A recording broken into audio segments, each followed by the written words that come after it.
ದಂಡಧರನು ದಂಡ ಪಟಲತೆ ಕೊಂಡು ಮೊರೆ ಹೋಗುವವರ ಕಾಣೆನು.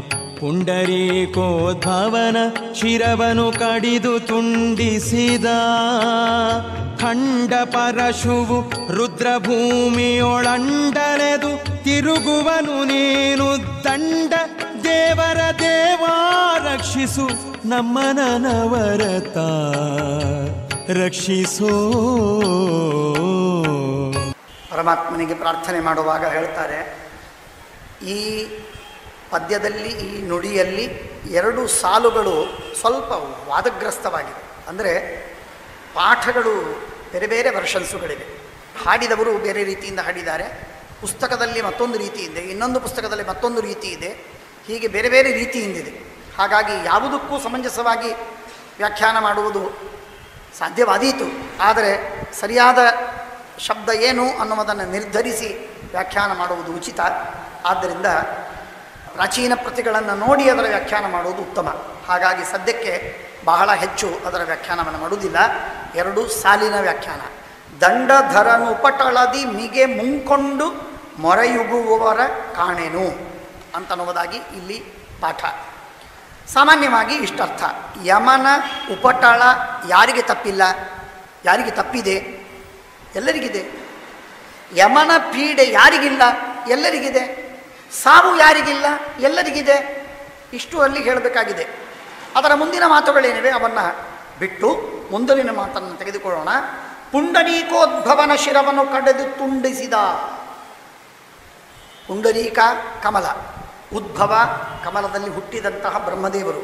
ಆ ಬ್ರಹ್ಮದೇವರ ಶಿರವನ್ನು ತಲೆಯನ್ನು ಕಡಿದು ತುಂಡಿಸಿದ, ತುಂಡು ಮಾಡಿದ ಖಂಡಪರಶು. ಖಂಡಪರಶು ರುದ್ರದೇವರು. ಖಂಡಪರಶುವಾದಂತಹ ರುದ್ರದೇವರು ಬ್ರಹ್ಮದೇವರ ಕಮಲದಲ್ಲಿ ಹುಟ್ಟಿದ ಬ್ರಹ್ಮದೇವರ ತಲೆಯನ್ನು, 5ನೆಯ ತಲೆಯನ್ನು ಅಪಸ್ವರ, ವೇದಗಳ ಅಪಸ್ವರದಿಂದ ಉಚ್ಚಾರಣೆ ಮಾಡಿದ್ದಕ್ಕಾಗಿ ಆ ರುಂಡವನ್ನು ಕತ್ತರಿಸಿ ಹಾಕಿ, ಅಹಂ ರುದ್ರಾಯ ಧನುರಾತನೋಮಿ ಬ್ರಹ್ಮದ್ವಿಷೇ ಶರವೇ ಹಂತವೈ. ವೇದದಲ್ಲಿ ಬಂದ ಮಾತಿದೆ. ಅಹಂ ರುದ್ರಾಯ ಧನುರಾತನೋಮಿ. ರುದ್ರದೇವರ ಕೈಗೆ ಪಂಚಮುಖ ಬ್ರಹ್ಮದೇವರು ಹುಟ್ಟಿದಾಗ ಚತುರ್ಮುಖರಲ್ಲ, ಪಂಚಮುಖ. ಹುಟ್ಟಿದಾಗ ಪಂಚಮುಖರಾದ ಬ್ರಹ್ಮದೇವರ 4 ಮುಖಗಳಿಂದ ಅತ್ಯಂತ ಶುದ್ಧವಾದ ಸ್ವರ ಬಂತು. 5ನೇ ಮುಖದಿಂದ ತಪ್ಪು ಸ್ವರಗಳು ಬಂತು. ಅದನ್ನು ಕೇಳಲು ಸಹನೆ ಮಾಡದಿರುವ ತಾಯಿ ಲಕ್ಷ್ಮೀದೇವಿ ಮೊಮ್ಮಗ ರುದ್ರನಿಗೆ, ನೀನು ಸಾವು ಕೊಡುವ ಕೆಲಸ ನಿನ್ನದಾದ್ದರಿಂದ ಈ ಬ್ರಹ್ಮನ, ನಿಮ್ಮಪ್ಪನ ತಲೆಯನ್ನು, 5ನೆಯ ತಲೆಯನ್ನು ಕತ್ತರಿಸಿ ಹಾಕು ಅಂತ ಹೇಳಿ ಧನುಸ್ಸನ್ನು ಕೊಡ್ತಾಳೆ. ಅವಳು ಹೇಳ್ಕೊಳ್ತಾಳೆ, ನಾನೇ ಕೊಟ್ಟೆ ರುದ್ರನಿಗೆ ಧನುಸ್ಸನ್ನು. ಬ್ರಹ್ಮದೇವರ ತಲೆಯನ್ನು ಕತ್ತರಿಸುವ ಕುವತ್ತ ರುದ್ರದೇವರಿಗೆ. ಅವರಿಗೆಲ್ಲಿ ಬರುತ್ತೆ? ರುದ್ರದೇವರಿಗೆ. ಅಹಂ ಅಹಂ ರುದ್ರಾಯ ಧನುರಾತನೋಮಿ. ರುದ್ರದೇವರಿಗೆ ಧನುಸ್ಸನ್ನು ಕೊಟ್ಟೆ. ಯಾಕೆ? ಬ್ರಹ್ಮದ್ವಿಷೇ, ಬ್ರಹ್ಮನ ತಲೆಯನ್ನು ಕತ್ತರಿಸುವುದಕ್ಕಾಗಿ. ಶರವೇ, ಹಿಂಸೆಯನ್ನು ಮಾಡುವುದಕ್ಕಾಗಿ. ಹಂತವೈ, ಅದನ್ನು ರುಂಡವನ್ನು ಹಾರಿಸಿ ಅದನ್ನು ಕೊಲ್ಲುವುದಕ್ಕಾಗಿ. ಬ್ರಹ್ಮದೇವರನ್ನಲ್ಲ, ಆ ರುಂಡವನ್ನು. ಅಂತಾಗಿ ಅಂಬೃಣಿ ಸೂಕ್ತದಲ್ಲಿ ಲಕ್ಷ್ಮೀದೇವಿ ಹೇಳಿದ ಮಾತು. ಹಾಗಾಗಿ ಆ ರುದ್ರದೇವರು ಕೈಯಲ್ಲಿ ಧನುಸ್ಸನ್ನು ಹಿಡಿದುಕೊಂಡು ಬ್ರಹ್ಮದೇವರ ಕುತ್ತಿಗೆಗೆ ಸರಿಯಾಗಿ ಬಾಣವನ್ನಿಟ್ಟಾಗ ಆ ರುದ್ರ ಬಿಟ್ಟ ಬಾಣದಿಂದ ರುಂಡ ಬಿದ್ದದ್ದು ಎಲ್ಲಿ ಹೋಗಲಿಲ್ಲ, ರುದ್ರದೇವರ ಕೈಗೆ ಅಂಟಿಕೊಂಡಿತು. ಇಡೀ ಜಗತ್ತಿನಲ್ಲಿ ಸಂಚಾರ ಮಾಡುವುದಕ್ಕೆ ತಿರುಗಾಡಿ ಪ್ರಯತ್ನ ಮಾಡಿದರು. ಎಲ್ಲಿ ಹೋದರು, ಎಲ್ಲಿ ಸ್ನಾನಾದಿಗಳನ್ನು ಮಾಡಿದರು, ಏನು ಶುದ್ಧಿಯನ್ನು ಮಾಡಿಕೊಂಡ್ರು, ಪಾಪದಿಂದ ಹತ್ತಿದ್ದರು. ಪಾಪದಿಂದ ರುಂಡ ಕೈಗೆ ಹತ್ತಿದ್ದು.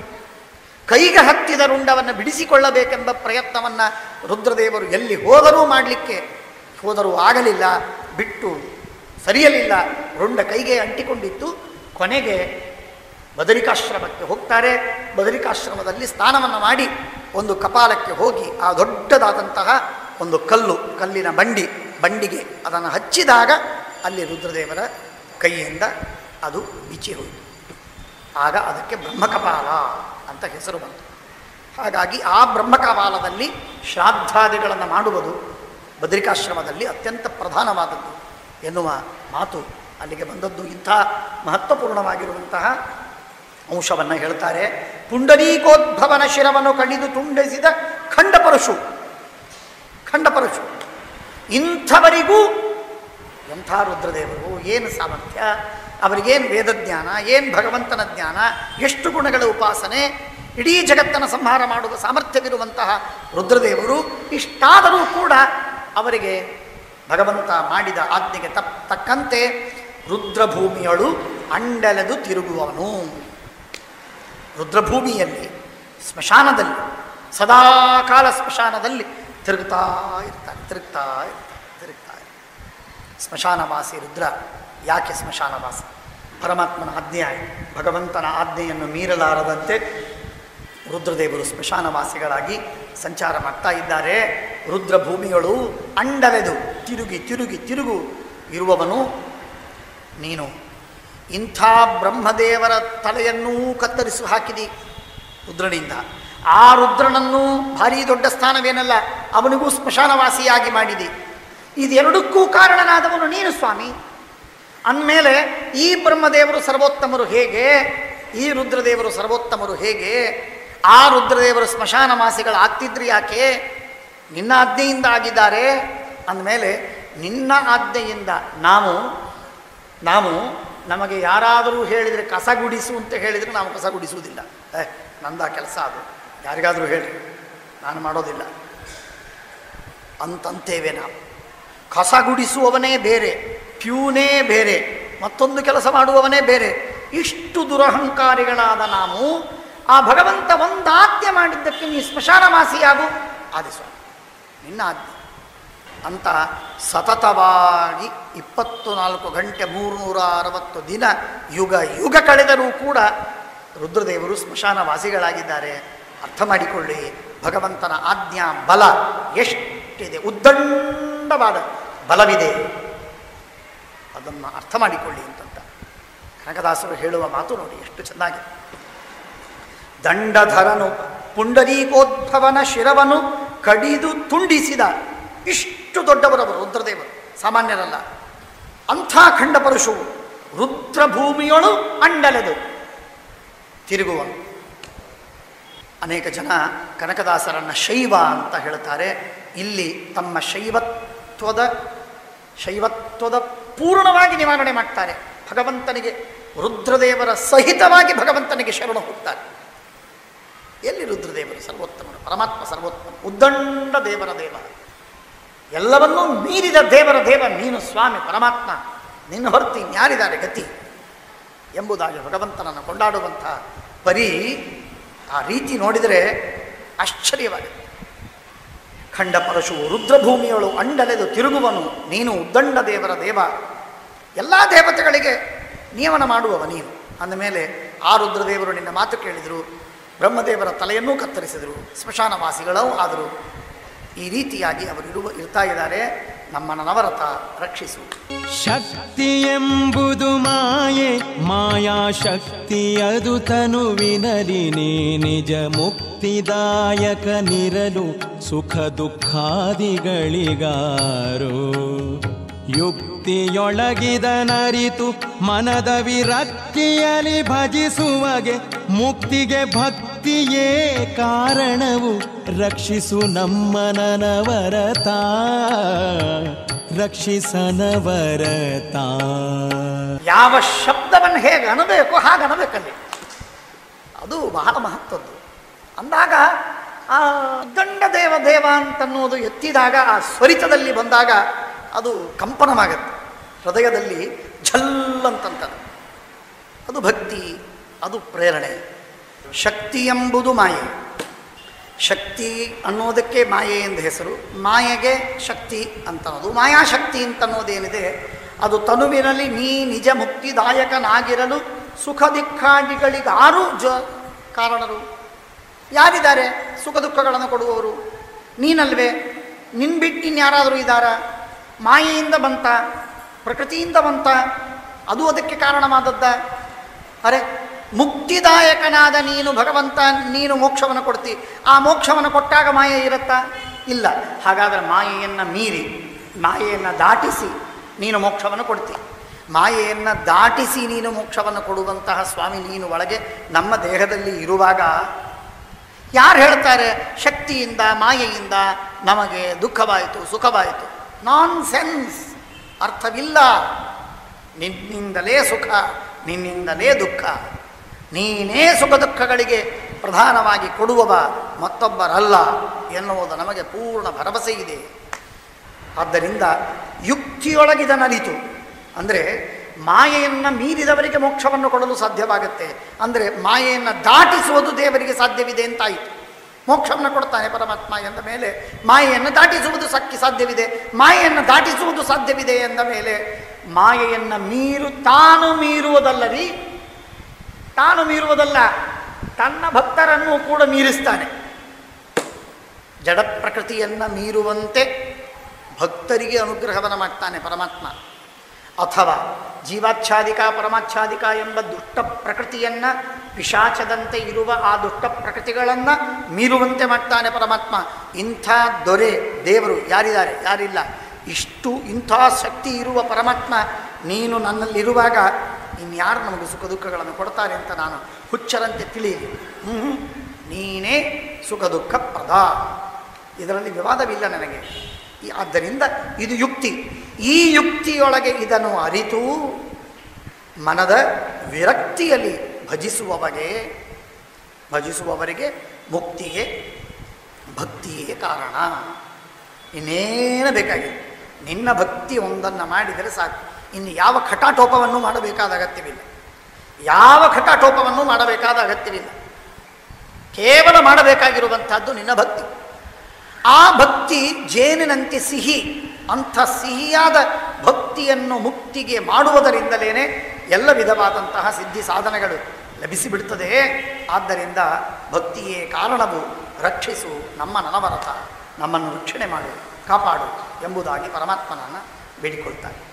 ಮೂರು ಗುಣ ಮೊಳೆದೋರಿತದರೊಳು ಮೂರು ಮೂರ್ತಿಗಳಾಗಿ ರಂಜಿಸಿ ತೋರಿ ಸೃಷ್ಟಿ ಸ್ಥಿತಿ ಲಯಂಗಳ ರಚಿಸಿ ವಿಲಯದಲ್ಲಿ ಮೂರು ರೂಪೊಂದಾಗಿ ಪ್ರಳಯದ ವಾರಿಯಲಿ ವಟಪತ್ರ ಶಯನದಿ ಸೇರಿದವ ನೀನೀಗ ರಕ್ಷಿಸು ನಮ್ಮ ನನವರತ, ನಮ್ಮ ನನವರತ. ಮೂರು ಗುಣ ಮೊಳೆದೋರಿತು. ಹಿಂದೆ ಹೇಳಿದ್ದು ಮಾಯೆ, ಶಕ್ತಿ, ಮಾಯೆ, ಪ್ರಕೃತಿ. ಆ ಪ್ರಕೃತಿಯಿಂದ ಮೂರು ಗುಣ ಮೊಳೆದೋರಿತು. ಮೊಳಕೆ ಒಡೆಯಿತು, ಮೇಲೆ ಬಂತು, ಹುಟ್ಟಿ ಬಂದದ್ದು ಮೂರು ಗುಣ: ಸತ್ವಗುಣ, ರಜೋಗುಣ, ತಮೋಗುಣ. ಸತ್ವಂ ರಜಸ್ತಮ ಇತಿ ಗುಣಾ ಪ್ರಕೃತಿ ಸಂಭವಾ. ಗೀತೆಯಲ್ಲಿ ಪರಮಾತ್ಮ ಹೇಳ್ತಾನೆ, ಸತ್ವಂ ರಜಸ್ತಮ ಇತಿ ಗುಣ ಪ್ರಕೃತಿ ಸಂಭವಾ. ಪ್ರಕೃತಿಯಿಂದ ಮೂರು ಗುಣಗಳು ಹುಟ್ಟಿತು. ಒಂದು ಸತ್ವಗುಣ, ಇನ್ನೊಂದು ರಜೋಗುಣ, ಮತ್ತೊಂದು ತಮೋಗುಣ. ಮೂರು ಗುಣ ಮೊಳೆದೋರಿತು. ಅದರೊಳು ಮೂರು ಮೂರ್ತಿಗಳಾಗಿ ರಂಜಿಸಿ, ಆ ಮೂರು ಪದಾರ್ಥಗಳಲ್ಲಿ ಮೂರು ರೂಪದಿಂದ ಪರಮಾತ್ಮ ಇದ್ದೀನಿ. ಸತ್ವಗುಣದಲ್ಲಿ ವಿಷ್ಣು ಎಂಬ ಹೆಸರಿನಿಂದ ನೀನಿದ್ದಿ. ರಜೋಗುಣದಲ್ಲಿ ಬ್ರಹ್ಮ ಎಂಬ ಹೆಸರಿನಿಂದ ಇದ್ದಿ. ತಮೋಗುಣದಲ್ಲಿ ರುದ್ರ ಎಂಬ ಹೆಸರಿನಿಂದ ನೀನಿದ್ದೀಯ. ಪರಮಾತ್ಮನಿಗೆ ಮೂರು ರೂಪಗಳು. ಒಂದು ವಿಷ್ಣು ಅಂತ ರೂಪ, ಅದು ವಿಷ್ಣು. ಬ್ರಹ್ಮ ಎಂದು ರೂಪ, ಅದು ಪ್ರತ್ಯೇಕ ಕಾಣುವುದಿಲ್ಲ, ಅಲ್ಲಿ ಇಲ್ಲಿ ಸಿಗುವುದಿಲ್ಲ. ಅದು ಬ್ರಹ್ಮನಲ್ಲಿ ಅಂತರ್ಯಾಮಿಯಾಗಿದೆ. ಬಾ ಎಂದು ಕರೆದರೆ ಬ್ರಹ್ಮನ ಜೊತೆಗೆ ಬರುತ್ತೆ, ಹೋಗು ಎಂದರೆ ಬ್ರಹ್ಮನ ಜೊತೆಗೆ ಹೋಗುತ್ತೆ, ಕೂಡು ಅಂತಂದರೆ ಬ್ರಹ್ಮನ ಜೊತೆ ಕೂಡುತ್ತೆ, ಮಾತಾಡಿದರೆ ಬ್ರಹ್ಮನಿಗೆ ಪ್ರೇರಣೆ ಮಾಡಿ ಬ್ರಹ್ಮನ ಮುಖದಿಂದ ಮಾತಾಡ್ತದೆ. ಯಾವುದು? ಬ್ರಹ್ಮ ಎಂಬ ಹೆಸರಿನ ಭಗವಂತನ ರೂಪ. ರುದ್ರ ಎಂಬ ಹೆಸರಿನ ಭಗವಂತನ ರೂಪವೂ ಕೂಡ ಆ ರುದ್ರಾಂತರ್ಯಾಮಿಯಾದದ್ದು. ಹಾಗಾಗಿ ರುದ್ರನನ್ನು ಬಿಟ್ಟು ಹೊರಗಿದ್ದು ಬರುವುದಿಲ್ಲದು. ರುದ್ರಾಂತರ್ಯಾಮಿಯಾಗಿರುವ ರೂಪ ರುದ್ರಾಂತರ್ಯಾಮಿಯಾಗೇನೇ ಹೋಗೋದು ಬರೋದು. ನಾವು ಮಂಜೂಷೆಯನ್ನು, ಡಬ್ಬಿಯನ್ನು ತೆಗೆದು, ಪಾತ್ರೆಯನ್ನು ತೆಗೆದು ಹೊರಗೆ ನಾವು ಆಭರಣವನ್ನು ಇಟ್ಟುಕೊಳ್ತೇವೆ, ಸಂಪಾದನೆ ಮಾಡ್ತೇವೆ, ಇಟ್ಕೋತೇವೆ, ನೋಡ್ತೇವೆ. ಹಾಗೆ ಬ್ರಹ್ಮ ಇಲ್ಲದೆ ಬ್ರಹ್ಮನಲ್ಲಿ ಅಂತರ್ಯಾಮಿಯಾದ ಪರಮಾತ್ಮ ನಮ್ಮ ಕಣ್ಣಿಗೆ ಕಾಣುವುದಿಲ್ಲ, ಸಿಗುವುದಿಲ್ಲ. ಅವನನ್ನು ಹೊರಗೆ ತೆಗಿಲಿಕ್ಕಾಗುವುದಿಲ್ಲ. ಬ್ರಹ್ಮನಾಮಕನಾದ ಪರಮಾತ್ಮ ಬ್ರಹ್ಮದೇವರೊಳಗೇನೇ ಇರ್ತಾನೆ. ಬಾಳೆಹಣ್ಣು, ಮಾವಿನ ಹಣ್ಣು, ಆ ಮಾವು ಎಂಬ ಹೆಸರಿನ ದೇವರಿದ್ದಾನಲ್ಲ, ಚೂತ ಎಂಬ ಹೆಸರಿನಿಂದ ದೇವರಿದ್ದಾನಲ್ಲ, ಆ ದೇವರು ಮಾವಿನ ಹಣ್ಣಿನಲ್ಲೇ ಸಿಗ್ತಾನೆ. ಆ ಮಾವಿನ ಹಣ್ಣಿನ ಹೆಸರಿನ ದೇವರೇನಿದ್ದಾನೆ ಅದರಂತರ್ಯಾಮಿ ಅವನು ಬಾಳೆಹಣ್ಣಿನಲ್ಲಿಲ್ಲ. ಅಥವಾ ಈ ಮಾವಿನ ಹಣ್ಣನ್ನು ಬಿಟ್ಟು ಹೊರಗೆ ಬಾ ಅಂದರೆ ಬರುವುದಿಲ್ಲ. ಅವನು ಮಾವಿನ ಹಣ್ಣಿನ ಜೊತೆಗೆ ಬರ್ತಾನೆ, ಮಾವಿನ ಹಣ್ಣಿನ ಜೊತೆಗೆ ಹೋಗ್ತಾನೆ. ಹಾಗಾಗಿ 3 ಗುಣ ಮೊಳೆದೋರಿತು.